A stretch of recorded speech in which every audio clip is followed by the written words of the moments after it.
becoming sneakerheads. But the real question is, can you even afford this lifestyle? When it comes to building a sneaker collection, there are definitely a lot more things than just buying shoes. You got to figure out how you're going to store your shoes, how you're going to protect your shoes, how you're going to display your shoes, how you're going to insure your shoes, and plenty other factors that go along with it. So in today's video, I want to give you the beginner's guide on how to budget for a sneaker collection, and honestly for anything else in life as well. So let's go ahead and get into it. Welcome back to the channel. What's up with you guys? How you doing? How you been? If you did not know by now, my name is DJ and this is the DNA Show.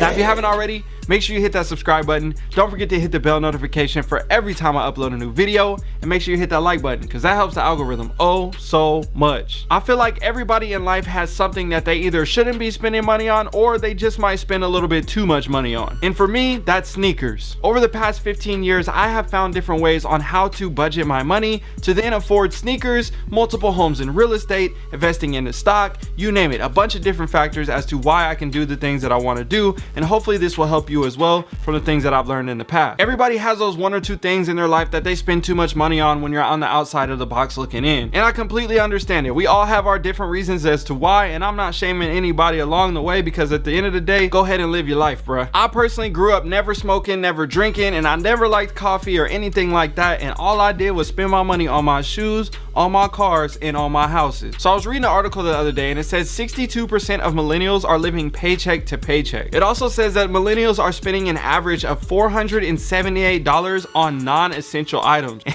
And I think shoes might fall in that category if you ask somebody. I personally have a budget of $20,000 a year when it comes to what I plan on spending on sneakers each and every year. So that's roughly around $1,600, $1,700 a month that I'm willing to spend on a pair of shoes. I might spend less money one month and more money the next month, but usually overall it's gonna average anywhere from $15,000 to $22,000 each year that I spend on sneakers. So let's just go ahead and round it up to $20,000 a year for my sneaker budget. And at the end of the year, I will also be making a video showing you guys all the sneakers that I purchased, how much I spent on them, how much they're worth today, all those other factors, and then how much I spent for the entire year on every single sneaker that I spent money on. So stay tuned for that video coming up around New Year's. So like always, you know I had to go to Instagram and ask the same question: how do you guys budget your money? If you haven't already, make sure you follow me on IG so you can participate in the polls and see the results here on the channel. But this is what the people said. As you can see, there are a bunch of different ways that people are going about it. Some people don't at all, some people do, some people have a high savings, some people have a lower savings. There's a lot of different things. Some people are still not even sure what they should do, and that is completely fine. Hopefully we can help you in today's video. So now it's time to break out the notepad and really start to taking notes, because hopefully what I got to provide is some good value for y'all. And if you want to learn more, check out the link down below in the bio or pinned in the comment section for the Hobby to Hustle program. That'll teach you way more about saving your money, building your collection, growing an extra side income. So tip number one is going to be track your spending. And what exactly does that mean? It's hard to set a budget if you don't know how much money you're spending each and every month. And I know this may sound very fundamental to a lot of people, but some people just actually really don't track their spending, and they don't pay attention to their apps that may be tracking it for them. A lot of people now, with all this smart stuff, with all these apps and these bank accounts and everything, it all kind of tracks it for you. So if you need to glance at your app or write it down on a piece of paper, whatever it may be, you have to understand your spending each and every month and come up with those average numbers, so that way you have a better understanding on what you're spending money on for food, for travel, for your friends, for gifts, for charity, for donation to the church, whatever it may be. You need to have your understanding of your spending each and every month, so that way you can give yourself realistic numbers when it comes to setting your budget. Now tip number two, when it comes to purchasing sneakers, you're gonna have to understand, are you paying retail or are you paying? Oramai è noto a tutti che su YouTube girano centinaia di pubblicità in cui promuovono webinar gratuiti, in cui ti promettono di diventare ricco, ma che in realtà l'unico scopo paying resale. So for those that do not know, say for example, a pair of sneakers comes out at your local Foot Locker. That's a retail price point. This Air Jordan 1 sneaker right here retailed at $170, but the resale is like $400. So that's a question that you're gonna have to ask yourself. How bad do you want the shoe? Are you willing to pay the resale? How much higher is the resale compared to the retail? And what is the potential projections over time? There's a lot of other factors. Again, like I said, we cover that in the Hobby to Hustle program, but I just want to make sure that you guys know the difference between the two, so that way you can understand what you're getting yourself into, because there's a big price difference on some sneakers. Step number 3 is you're gonna need to figure out what shoes are coming out this month. Each and every month there are a bunch of sneakers coming out from a bunch of different brands, and again, this applies to a lot of different things in life.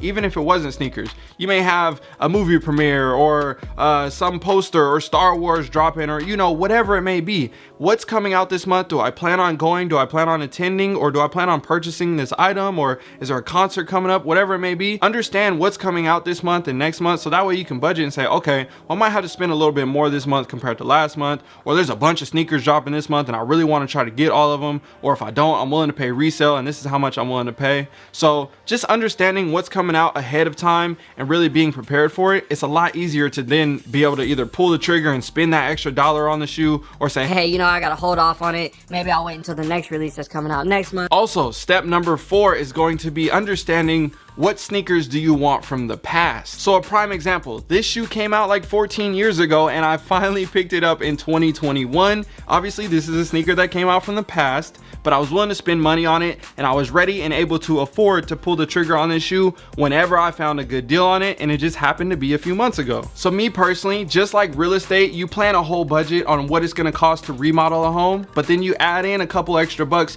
just in case if you didn't account for everything that's going on, you might have missed something with the plumbing or whatever it may be. It's gonna be the same concept when it comes to sneakers. I plan on getting all these drops that are coming out, but I might find a good deal on a shoe that came out in the past that I really want, and now I can finally get it. Once you have a bigger understanding of the big picture, it's a lot easier for you to set a plan. So like I said earlier in the video, my plan for this year was to spend roughly around $20,000 on sneakers, which gives me about a $1,500 budget to then purchase a couple shoes for retail, and then obviously get a pair for resale, and you know, get maybe one cool shoe each and every month, and slowly acquire a couple different bangers every few months or whatever it may be. So now here comes the really hard part. You're gonna have to be extremely honest with yourself. Again, these are your numbers, this is yourself, you control your destiny, right? Well, for the most part, but at the end of the day, you have to be in control of this and be honest with yourself, and that is literally understanding your numbers and being realistic. Do I need to either spend less in certain things, or can I make more money in other things to then compensate, to then be able to purchase other things?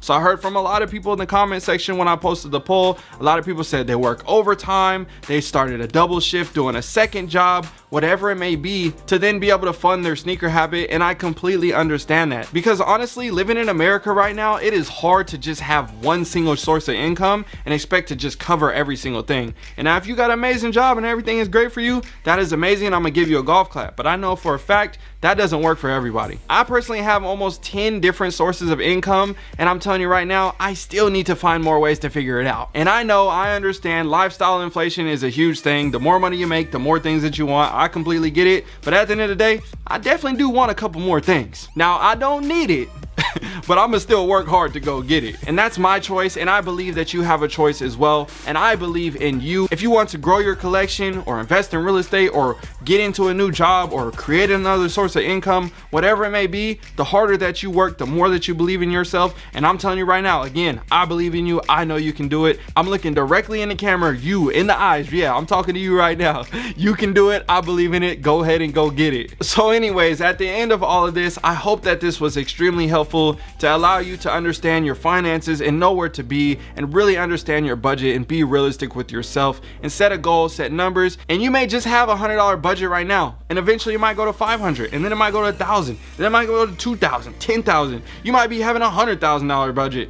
I don't care. Whatever it is that you set your goal to, I know you can go get it, so go ahead and go get it. So at the end of the day, I hope this video helped you get one step forward, closer to your dreams, closer to your goals, getting all the things that you want, going to the places that you want to go to, whatever it may be. I hope this was helpful. And if you have any other questions, again, I have a lot more answers in the Hobby to Hustle program, and hopefully I can answer more down below in the comment section, or make more videos for you in the future. I appreciate you for tuning in as always. We definitely got a lot more stuff to talk about when it comes to this topic, and it definitely, when it comes to finance, real estate, and all that stuff, tap into my other YouTube channel, DJ Willingham. That's going to show you guys all my finance, all my real estate stuff, and we can definitely get a little bit deeper into that. So make sure you sub up to that channel as well. Trying to get that channel to 100,000 subscribers. I'm going to start making way more videos for that channel, just talking about finance, interviewing people, real estate, you name it, all those other factors. You're going to be able to catch a lot more stuff over there. And for everybody that's already subscribed, don't worry, I promise you I'm making more videos. All right, y'all, I'm out. Yo, if you enjoyed this video and you want to make extra money or grow your shoe collection, I want to give you a free video with my 3 tips that were the most powerful that will help you grow your sneaker collection and make an additional $1,000 to $10,000 a month. All you need to do to get this free video is click on the first link in the description or the comment that's pinned in the comment section. That'll take you to a page where you can enter your email address, and I'll make sure that I send you a video right away. And if you enjoyed this video, again, don't forget to like, comment, share, and subscribe. My name is DJ. I'm signing out. I got to go. I'm gone. Peace. Yo, if you made it this far into the video, drop a comment down below and let me know what your current monthly budget is and where you plan to have your monthly budget be in the future. All right, y'all.